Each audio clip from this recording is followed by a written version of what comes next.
Becky. So we're going to start off with Alex, and the first site that we had in the list here for you, Alex, was azrentals.com. This is a website, not a landing page. Yeah, be careful with that one. I'm going to go ahead. It auto plays the music when you launch the website, so we might hear a jingle. That's always a fun surprise. Everybody loves autoplay music. Isn't that right, guys? Becky, is that a design best practice? I would say no. It's like coming up to a woman and saying, hey, let's skip the movie. Let's skip the dinner. Let's go right to the movie or whatever. Fair enough. Alex, here you go. All right.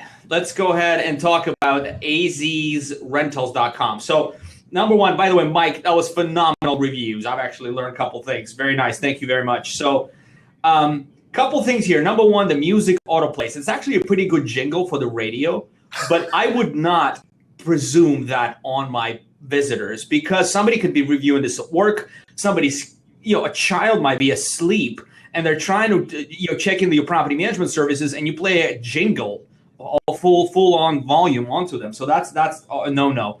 The whole website actually feels like 1997, and I love 1990s because I love Japanese cars from the 1990s. But that's about as far as I'd want to go on the 1990s technology, not the website.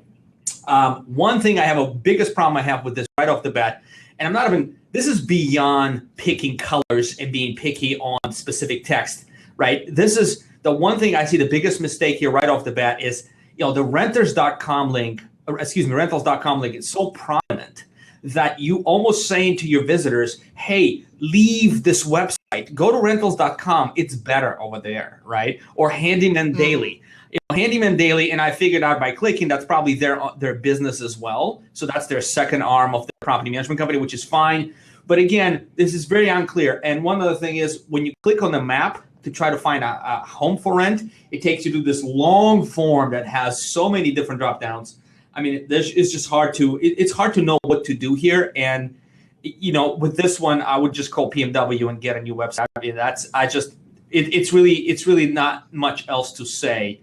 But Alex, I more or less agree. I mean, when the bar is low enough, you get to a point where anything would be better than the status quo, right? I mean, you could throw darts at a board and it would be hard for it to be worse than what is here. But that's not just because the design is poor. I mean, on a substantive basis, everything that you described, people come here and they're instantly distracted to go somewhere else. That's typically the major no-no of a landing page. But even for a website, why would you want somebody going off somewhere else when you haven't sufficiently sold them on the services that you actually offer? Absolutely correct. And if you click on services or property management, they actually have good copy.